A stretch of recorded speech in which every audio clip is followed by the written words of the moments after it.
All right, what is going on, guys? This is the Chasing Waypoints podcast, episode number 11. And we are going to be talking about Roadbooks after this break that we've taken for almost a month. It's been kind of a rough month, but it is almost over. Actually, officially, it's over tonight, as it is February 28th. But anyway, we're back. It's been a break, but we are back on. Got a few episodes coming up, some really good stuff. This episode today is going to be about Roadbooks and just general chat about it. If you haven't already, jump over to the chasingwaypoints.com website, and if you click on the blog there, you're going to see the Starting From Zero article about Roadbooks. There's some great information in there. I talk about that in the episode. Thanks to Matthew Glade for sending those resources over to us. You're definitely going to want to do it, and if you can't do it right now because you're listening to us from a mobile device or in the car or wherever you may be, do that when you get home, because in there I explain how you can get, or show you how you can get, one of the Roadbooks, or the Roadbooks actually, from the 2018 Dakar. Super cool. Big shout out to Matthew Glade of Rally Moto Shop for hooking it up with that information. It's some really good stuff. And once again, I apologize for the extended break, but we are back. We've got a lot of great stuff coming. I've got Alex Martins from Conflex Motorsports and Rally Pan Am on deck. We're going to be doing an episode here shortly, and I'll be posting that up soon, but lots more good stuff. So anyway, with all that being said, don't forget to like, follow, subscribe, whatever it is, all that, plug-in stuff. Check it out. Here's the episode. All right, so let's talk Roadbooks. Now, we've made it this far, got the gear, got all the stuff. Now it's time to actually get out onto the track and start doing some stuff, right? And for me, personally, what I'm planning on doing is at least going out and laying down some routes with the GPS file, getting it dialed in with GPS, come up with some tracks, run them a couple times, just make sure that I feel comfortable with what I see and know, and what may be some of the dangers and some of the features that I would like to build in to the Roadbook, and then turn around and bring that back, make a Roadbook, rough draft it, then go back out, compare it, make sure that, when the odometer says at, 59.3, you're going to make that right turn, and make sure that the odometer says 59.3 and there's that right turn. Now, with experience comes accuracy and the ability to make them faster, but I'll be the first to admit I'm a rookie when it comes to making Roadbooks and creating. I've dabbled in it. I've never really set out to start creating mass amounts of Roadbooks and doing that kind of stuff, and then for that matter, even navigating them. But the concepts are simple, and it's something that I think anybody can get into. So I believe that this is going to be a great adventure for those that decide to undertake it and get into it. So read the article, read all this stuff. If you haven't been to the Chasing Waypoints website to see the article about the Roadbooks, Matthew Glade dropped some awesome knowledge on here, or on there, with this email he sent with all these resources that he sends out to people that are interested in Rally Raid and that hit him up. So Matthew Glade of Rally Moto Shop is who I'm referring to, and it's really cool to see. But the one thing that stood out the most to me was the game that's available, the Dakar 2018 rally game, and the ability to navigate via Roadbook in it. Yes, not the real thing, but pretty close. So is it, is a wanting to get some, I'm down. I want to try it out. But one of the things that really stood out to me in that part was the idea that you could get your hands on the Roadbooks from 2018, from the Dakar 2018. Literally, you can see the Roadbook. You can go in, you can click the note as explained in the video. You can click the note and see what they're talking about. So if you're trying to practice your road book skills and reading a road book, it's like a flashcard. I mean, it's absolutely insane. I mean, it's like one of the best tools that you could use to start reading road books. Now, are the road books that we are going to create going to be that fancy? Probably not. Probably going to be pretty basic. I did a YouTube video on how to set up a road book using Tulip, which I like it. It's one of the newer tools when it comes to designing road books. You know, Rally Navigator's been around forever, and that is where I first was exposed to doing a real basic liaison road book with Baja Rally. And nothing, you know, it's not anything fancy. It's not that difficult. It takes some time to do it, but then it depends on what level of detail do you want to put. If you just want to do arrows down the road and that's it, and like let people navigate it and understand that there's going to be surprises, then cool, you can do that. If you want to put some more detail into it, put some more detail into it. Is it going to be a professional level road book first time out? Absolutely not. Are people going to get lost and miss turns because maybe some of the directions are not exactly clear? Yeah, I would fully expect your buddy to ride off into the sunset. I mean, it's just part of it. But what could we do to curve that and start off on the right foot? Well, the only thing I see is going out and riding it and not just pulling a road book out of thin air. In other words, jumping in on, you know, Google Maps and drawing a line and, you know, Microsoft Paint and, you know, just drawing some lines and calling it good. So a familiar track, a GPS track that you've already ran or have run or know people that have run it, and you can get your hands on it and you can convert it and you can see some of the stuff. Yeah, that's perfect. Convert that thing into a road book and start making it happen. So I think that it is there's a lot of interest in it, but I think there's not a lot of resources, at least here stateside. I mean, I absolutely floored. I had a message from somebody in Italy, you know, to keep up the great work and do all this stuff. And I was like, this is crazy. I mean, it's never would I've thought that I would have somebody hit me up from the other side of the world and saying, this is awesome. But it's like soccer. It's popular everywhere else, but here, I mean, and all the soccer fans that listen to this are going, yeah, you know, yelling at me or whatever, or using their inside voice. That doesn't matter. We're not live anyway, so they can't respond. Anyway, I digress. There has to be, or there is a group of people that are interested in getting into Rally Raid but have no idea. And that's been the whole premise of starting this whole thing of starting from zero and getting into Rally Raid and how to do it in an effort to get people interested and give them a resource in one place.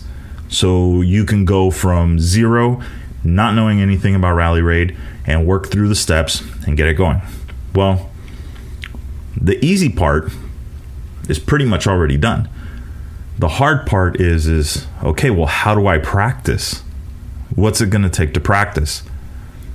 And that is where this episode and what we're talking is really focused on is, okay, let's come up with a game plan, right?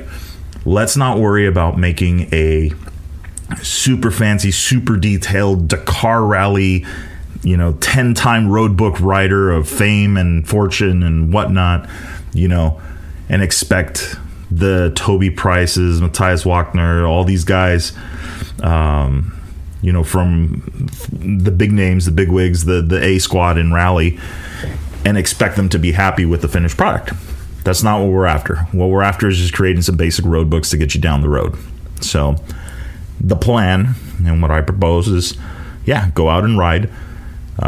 If you have a group of riding buddies, and which is what I'm looking to do, is like, okay, who, of the group of the people that I know that may want to get into this and may want to do this, okay, who's got a bike that they're willing to put some nav gear on and who wants to go learn how to ride this stuff. And I think that it's a matter of picking someone that's going to be the map man or the mapper or whoever, the guide, and start creating road books and just go out, ride it, then turn it into a road book and then let the buddies have it, and then next month it's somebody else's turn, and then so on and so forth, and you just keep it going, and that way you're creating your own road books and being able to practice.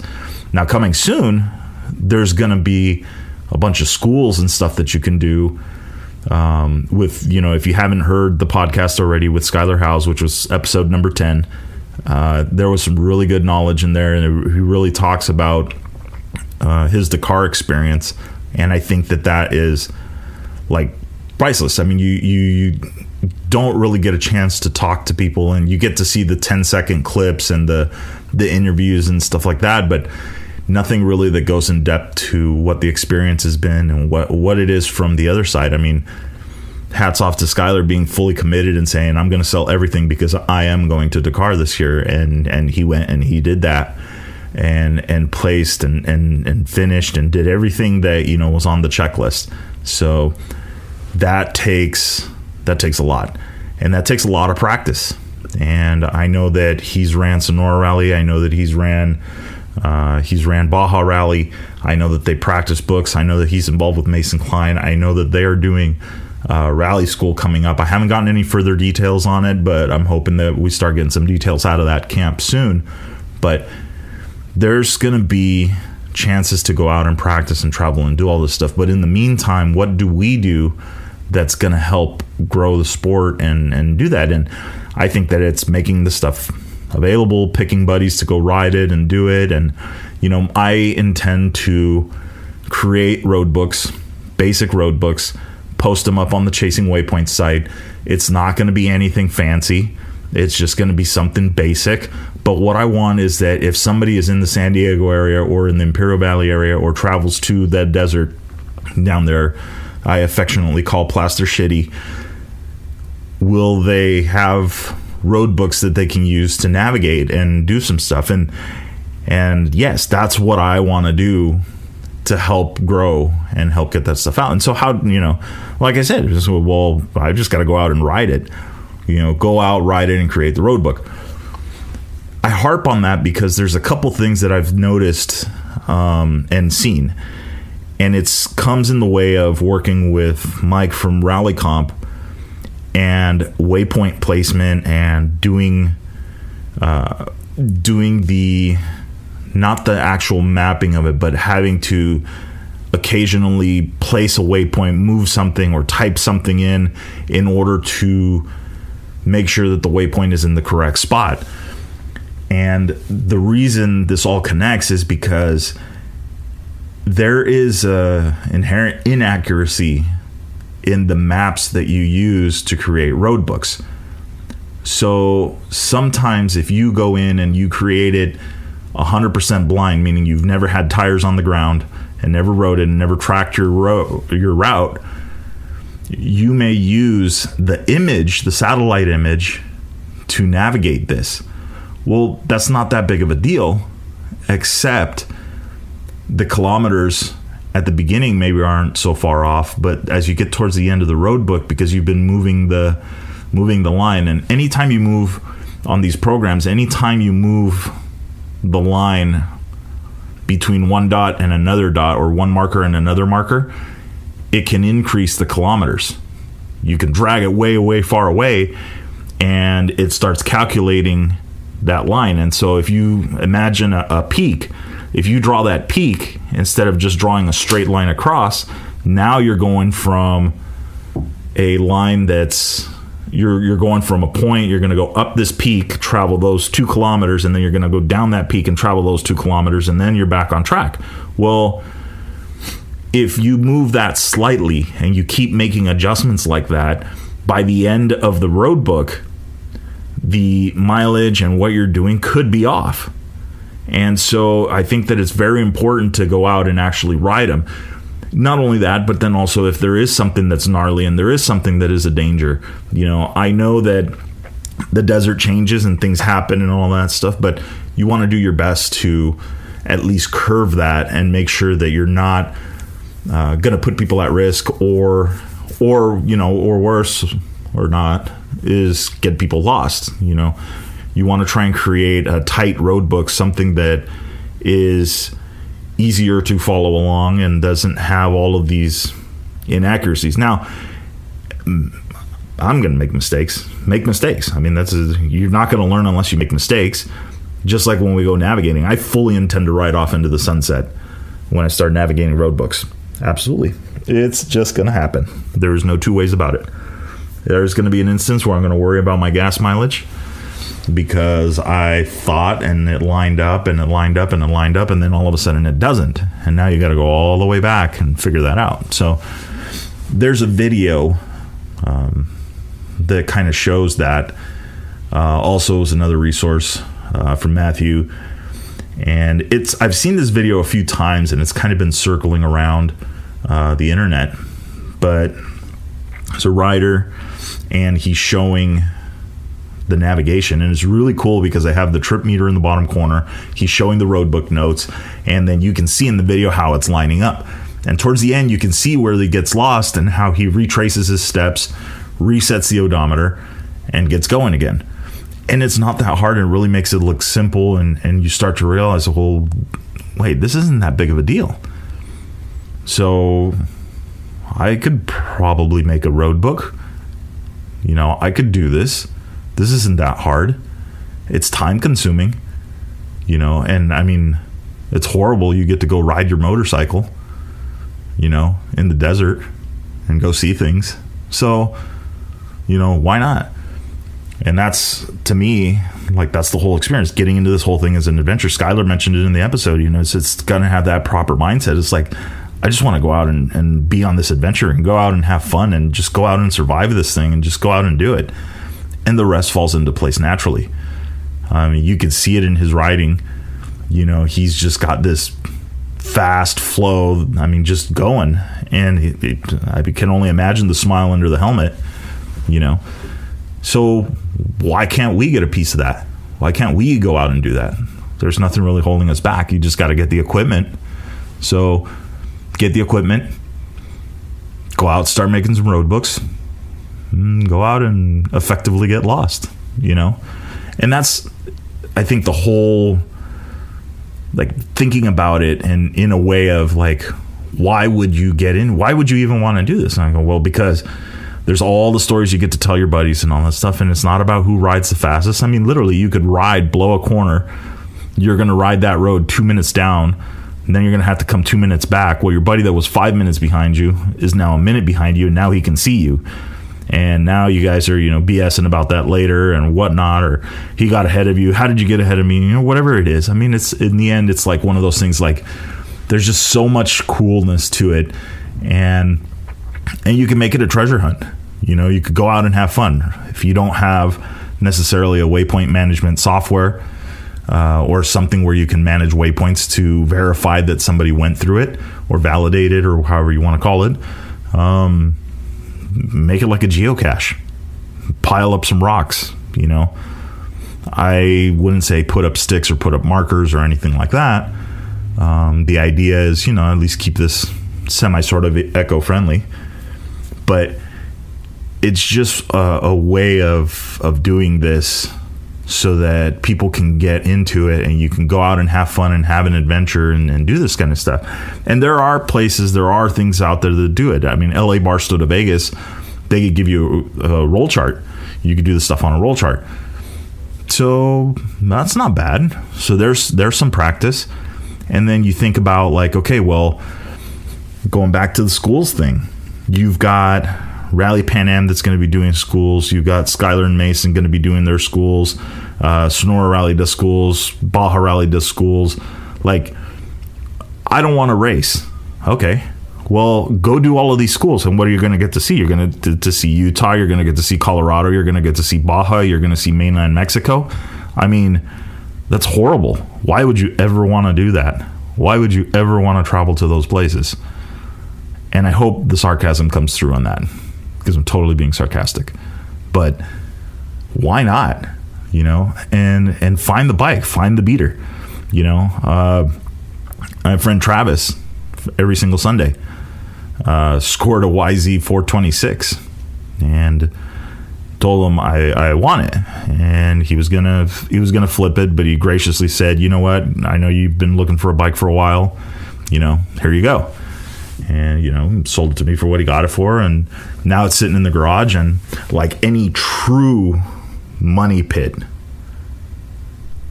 I've already got parts coming for it.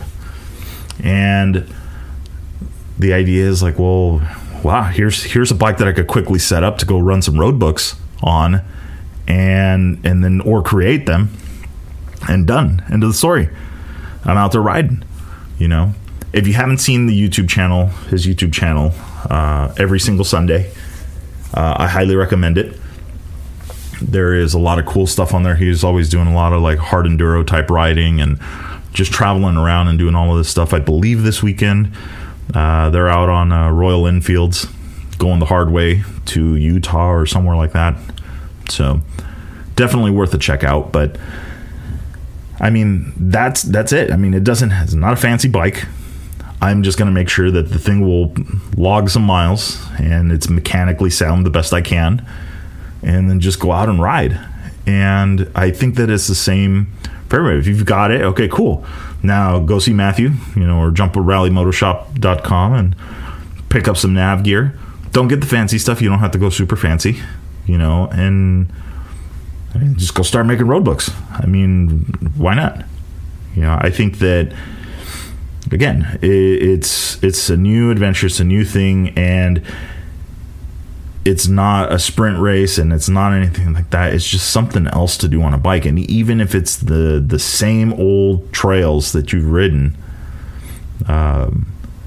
then you're adding this, and it's going to be a layer of like surprise. You know, you don't know. The road book doesn't tell you the name of the road that you're going on unless you put it in there. But you know, you don't want to give that many clues unless you know for sure people are going to get lost. You know, maybe give them a hint or two. But the whole thing is Roadbooks. I feel like I'm harping on it, you know, in this episode, but I think that the best that we can do is just get out there, start riding them, start creating them, get them out there, you know, have them as a resource, you know, and that way that there's more encouragement of people doing it. And then also, and that's not to say, you know, I have another friend, Gnarly Dave, that makes Roadbooks, and has been doing that. And there's a lot of time that goes invested into that too. Writing them, verifying them, writing them again, verifying, making changes, you know, oh, they put up a gate here. Oh, they put this up. Oh, they did that, you know. It takes a lot of work to make them. But then again, the Roadbooks that he's doing are the Roadbooks that Ricky Brabeck may use every once in a while. If you don't know Ricky Brabeck, which I'm not sure, if you're listening to this podcast, you're probably at least remotely interested in the rallies and stuff like that, and you may have heard the name Ricky Brabeck. He won the Dakar, this rally called the Dakar, last year, 2020. And then for 2021, got that second. And he's used some of those books as well. And so the thing is that some people will look at this and go at it in a professional manner. Cool, do it. You know, and some people are going to be the sportsman level. Well, I just want to throw some Roadbooks together and just get it done. You know, you've got Cottage Inn and Randsburg out in that area. Tons of riding that you can do. You move out California City, high desert, basically. There's a ton of stuff that you can do. I mean, you could literally make a 30-kilometer road book in 20 square miles. And it's just sending people up and down the road in different directions. Obviously, they're going to be pretty annoyed by the time they got back because it's all zigzags. But, you know, at the end of the day, it was still a challenge. You know, did the odometer come back at exactly 32.3 kilometers, which is what the road book was? Or did they end up cheating and or miss some stuff and it end up coming back at 30? Or did it go, you know, I don't know. There's a ton of stuff you can do and have fun with it. But I think the biggest thing is you've got the bike, you've got the equipment, you've got the interest on it. So now it's like, okay, how do we get these Roadbooks flowing and how do we get this stuff going? And I think that that's the end result is people just got to step up, create your own road books, do that kind of stuff, and then have your buddies do it. And then the next time around, they make the road book, you do it, and just keep it going. I mean, and then, as the classes and stuff come out, I'm building a website, or I'm building a page on the website on chasingwaypoints.com where I'm going to put the schools that are being announced so that people can go out and sign up for them and actually get a chance to participate in some of these schools. It's not a rally raid. It's not the actual event, but it's a school to be able to go check it out and just go travel and see these different places. And then when you're feeling so inclined, sign up for a rally raid. If you just quickly kind of touch on that, I mean, the Baja 1000 is the teams that are doing it are 2 weeks. You got race week, and then you got the week before where you're doing all your pre-running and stuff like that. And Baja 1000, 1,000 miles, but you got teams that are doing 3 and 4 laps on the entire course. So with that, you need a support crew, you need hotels, you need supplies, the food, the drink, the water, bike supplies, tires. You're going to blow through tires on a bike doing that, and so the bills quickly add up, right? $2,000-$3,000 just in pre-running is not, it's like spends in a heartbeat. And then now you got race week. You've got a $3,000, $4,000, $5,000 entry fee, and then you're going to have to pay for your volunteers, at least reimburse them for gas, and then you got to buy hotel rooms, and you got to do all of this stuff, and so there goes the bill again. So dropping 10 to 20 grand on preparing for a Baja 1000 is not unheard of. It's actually more common than we would think. Well, now compare that to a rally raid. Well, a rally raid, you got $3,000 entry fee. Okay, you got to buy the hotels. So you're going to be at $5,000. You don't need a big crew because there is no chasing. So then you just need somebody to basically drive your truck from bivouac to bivouac, and could be your mechanic. So you could literally do it with one other person other than yourself. Or like some, and it's awesome every time I get to go down to the Baja Rally and work with all of the people in the families. It's a family. And see everybody there, and there's the significant others, the sisters, the brothers, whatever it is, and it's all one big family, and it's all one big event, and it's really, really cool. But it's way more cost effective than running one of those races. And then the other one, the Baja 1000, for the upper 10% of your class, is a sprint race. 8 riders, 50-mile stints, 75-mile stints, unless you're Colton Udall, where you've got a 750-mile stint. It's still a sprint race. And Rally Raid can be a sprint race, the guys that navigate quickly, but the majority of the field, the amount of people that are competitive grows significantly, because the fastest guy can keep making mistakes, that the next fastest guy makes half those, that the third fastest guy only makes a quarter of those, that the fourth fastest guy who actually wins the event made no mistakes, didn't get lost, didn't blow through waypoints. So it's one of those things that it just ebb and flow. And it really broadens the ability. Like, I've seen one of the rallies literally get decided at the very last waypoint of the event. So what was it? It was the skill. And it was just a simple mistake. It wasn't super, super critical, but it just was at the wrong time. So this is the event for more people. This is the type of racing, quote unquote, that more people can get into, because it's tough because of distance. Not necessarily roughness, not necessarily the speeds, not necessarily really not necessarily any one thing. It's just known for covering distances, and there's only certain sections that are actually raced. You can get penalized on a liaison for speeding, for missing a point, for not arriving on time, for arriving late, or arriving early, all this. There's rules that you have to listen to, so it makes it a game and it makes it a lot more fun.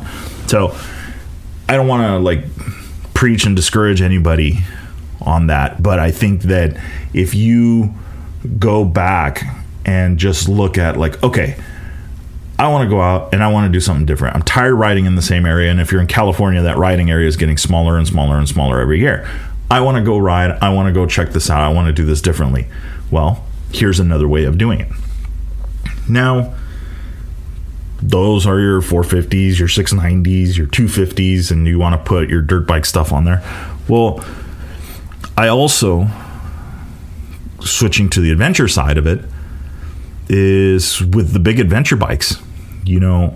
Okay, so the road's got to be a little bit different. Now you can navigate city streets. So now on an adventure bike, well, wait, if we put a road book on this thing and we do this, well, now I could do the same. You can navigate a city street. You can navigate through city streets. Then you can go some graded roads and you can do all of this other stuff. And now it's even broadens it even more. Now, granted, on the rally raids and stuff like that, like the Dakar and all that, the bikes have to be semi-street legal. They have a registration. They're certified to a certain level to be able to be out on highways and in the cities. But on these bikes, why would we necessarily, I don't want to count them out, because that's a huge market, and that's something that even more people might get into. And why? Because you're figuring out this navigation thing. It's not a GPS pointing and telling you where to go. And it's not that hard if you've got an odometer and you've got the road book in front of you. And it's just like back when we used to print out directions from Google My Maps. The written directions. What would it tell you? Oh, in 3.2 miles, make a right turn. What does Siri tell you? The same thing. But now you just read it on a road book, and it's in more concise form. Maybe it doesn't give you the street name. Maybe it doesn't give you all the exact details, but it just tells you, hey, in 2 miles, make a left, or in 2 kilometers. And then when the odometer reads 3.8 kilometers, you're going to stay straight. And then when the odometer reads 15.8 kilometers, you're going to turn right onto a dirt road. Okay, cool. And then it's from there, TDSPP, follow the dirt road, follow the main tracks all the way down. And next thing you know, you're in Anza Borrego. That was basically the Grapevine Canyon route, but whatever. It can be done on so many different bikes and so many different levels, and it doesn't even have to be in a race setting or in anything. So you can participate in these events. So I feel like I've been going on and on about, all these great things and all that stuff. So the recap, right? The recap of this. You've got the gear. You've got the bike. Now it's time to start riding. And so go out, ride, lay down some tracks. Maybe you've got some previous tracks that you've used and you want to reuse those again. And so, perfect. Download Tulip. Import that GPX file into Tulip, and then just start dropping points and start doing it. Go to chasingwaypoints.com. At the bottom, there's a video there on how to create a Tulip note, how to create the note in Tulip, and it's not that hard.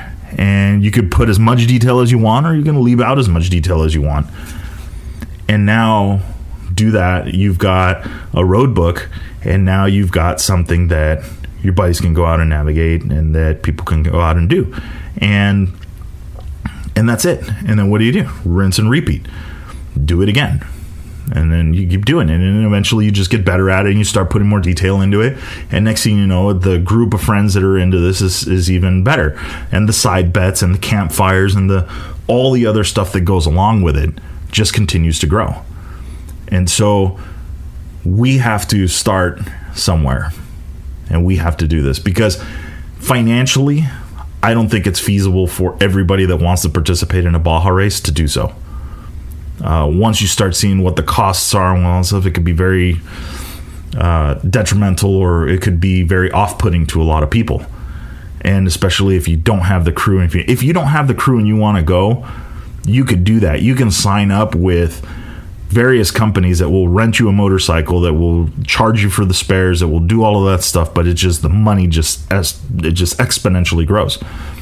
Where if you go to a rally raid, it's a much different proposition as far as the money that you've got to lay out to make that happen.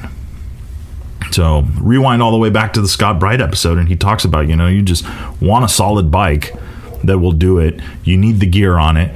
You probably want a fairing because of the time that you're going to spend, on the roads or navigating from section to section or whatever it may be. But then that's it. So why not? It's all laid out. So, like I said, jump over to the Chasing Waypoints website, and you can read through the article and sign in, log in, leave comments. Hey, this is a great resource. I've done this. This is what we do in our local area. I would love to hear from people in Europe or in Canada, or even into mainland Mexico. I know there are some people that do some Roadbook stuff down there. What's the culture around this? Like, what do you guys do on the weekend? Who makes the Roadbook? Who does the what? I really want to hear, what's going on over there. I only think it's going to grow. I know it's growing because in talking with Matthew from Rally Moto Shop, business is busy, is good, and there isn't really a used gear market, which tells me that people are buying equipment and they're not selling it and they're not returning it. So that means that people that get into the sport are actually like, I like this. This is cool. This is different, So why not? So anyway, I've harped on this enough. It is getting a little bit late on a Sunday. Got to get ready for work. Do that 9 to 5 gig. So I hope everybody has been well. We're still doing this lockdown thing, still doing that, but now the vaccinations and all that stuff. But this podcast is absolutely not about any of that. It's about us going out and socially distancing the proper way on a motorcycle and having fun and getting into Rally Raid. So I hope everybody is well. I apologize for the break, almost a 1 month break in the podcast, but I've got about 6 or 7 episodes that are going to be coming in hot. So absolutely stay tuned. Don't forget, visit chasingwaypoints.com. You can follow along on the article. You can see some of the stuff that we were talking about right there. This podcast episode will also be linked there, so you can jump in and check it out and listen along. And after that, that is it. So remember, rubber side down, shiny side up. Go out, get lost. See ya.